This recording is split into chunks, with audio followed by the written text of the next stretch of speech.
Salut tout le monde, c'est Quentin Masson alias QTMSN, j'espère que vous allez bien. On se retrouve aujourd'hui pour une nouvelle vidéo. La semaine dernière, Apple a présenté la nouvelle gamme d'iPhone. Je vous en ai parlé justement en vidéo et le lien se trouve juste ici. On se retrouve naturellement aujourd'hui pour le déballage de l'iPhone 13 Pro Max, couleur bleu alpin. Avant de vous en parler, je vous invite, si ce n'est pas déjà fait, à mettre un gros pouce bleu, à vous abonner et activer la petite cloche puisque la prochaine vidéo sera consacrée justement au top des coques pour iPhone 13. Allez, c'est parti, on commence avec le déballage.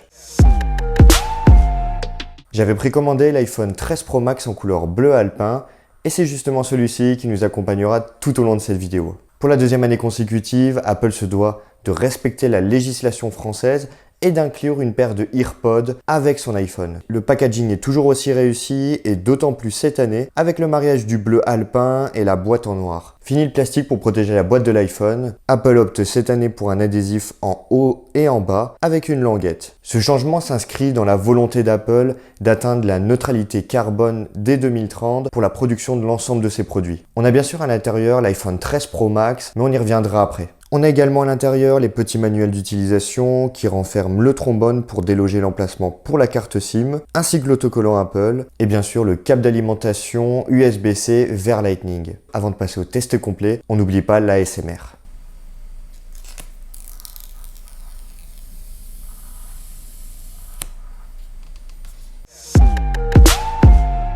On va passer à la configuration de cet iPhone. Belle surprise au démarrage avec ce nouvel écran de bienvenue qui est présent depuis iOS 15. Apple facilite la configuration de cet iPhone en nous permettant justement d'utiliser un autre iPhone pour transférer ses données et les réglages. Avant de continuer, dites-moi ce que vous pensez de cet iPhone 13 Pro Max et si vous comptez acheter un des iPhones de la gamme de cette année.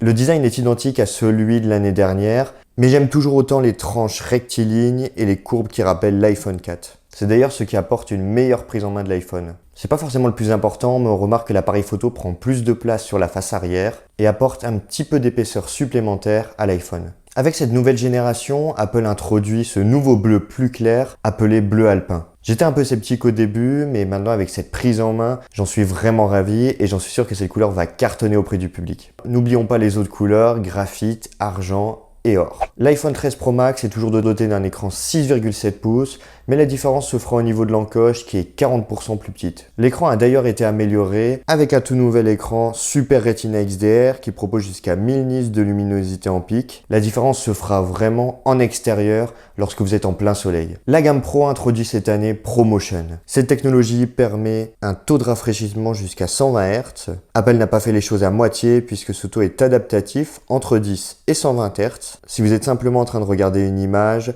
le taux de rafraîchissement descend à 10 Hz. Par contre, si vous jouez à un jeu, il peut monter jusqu'à 120 Hz. Avec ce nouveau taux de rafraîchissement adaptatif, l'impact sur la consommation énergétique de votre batterie sera moindre. Côté performance, l'iPhone 13 Pro Max embarque 6 Go de RAM. Et au niveau du processeur, la puce A15 Bionic embarque un nouveau CPU 6 cœurs et un GPU de 5 cœurs. C'est un cœur de plus que l'année dernière. Le nouveau moteur neuronal de 16 cœurs est également présent. Pour rappel, ce circuit est dédié à l'accélération des tâches d'intelligence artificielle. Il servira notamment aux fonctionnalités intégrées avec iOS 15, comme LiveText qui permet justement de retranscrire l'écriture manuscrite en texte. Côté connectique, rien ne change, sauf l'apparition d'une double eSIM. Attention, cela ne veut pas dire que vous pouvez avoir 3 cartes SIM, mais simplement le choix entre 2 eSIM ou une eSIM et une carte SIM physique. L'appareil photo est encore plus pro et c'est le cas de le dire. Le grand angle a une ouverture focale de 1.5, l'ultra grand angle a une ouverture focale de 1.8 et le téléobjectif voit son ouverture focale passer à 2.8. Si on rentre un peu plus dans les détails, Apple a agrandi la taille de ses capteurs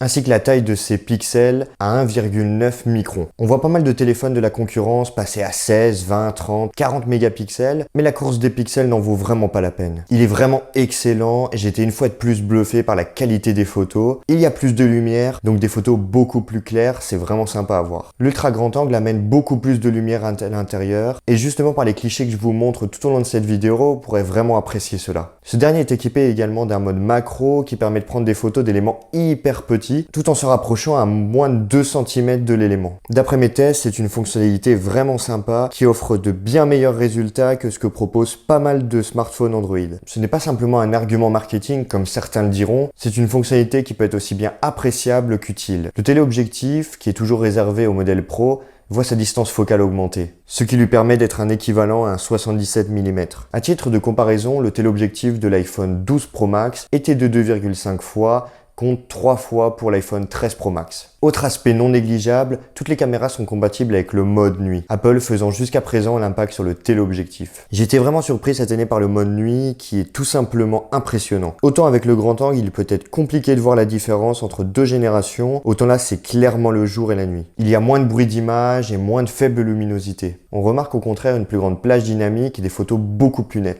Vous connaissez sûrement le mode portrait qui permet d'avoir un effet bokeh derrière un sujet lors de la prise de vue. En vidéo, un mode cinématique fait son apparition et permettra de faire la mise au point sur telle ou telle personne. Cette mise au point peut se faire automatiquement ou manuellement pendant la vidéo ou après justement en post-production. Et c'est vraiment ça qui est génial. Si la mise au point ne correspond pas à ce que vous souhaitez, vous pouvez vraiment la modifier pour qu'elle réponde vraiment à vos attentes. C'est puissant, c'est intelligent et c'est sans aucun doute le meilleur moyen de laisser libre cours à votre créativité. Apple revient cette année justement en nous donnant la possibilité un peu plus tard dans l'année de filmer à 30 images par seconde en 4K avec le codec ProRes. Apple a complètement revu la conception interne de ses iPhones pour pouvoir y déposer une batterie beaucoup plus grosse. C'est donc naturellement que la batterie de l'iPhone 13 Pro Max est en progrès, comptez 2,5 heures de plus que l'iPhone 12 Pro Max. En plus de proposer ses iPhones en 128, 256 et 512 Go de stockage, Apple propose maintenant une quatrième option en 1 Teraoctet de stockage.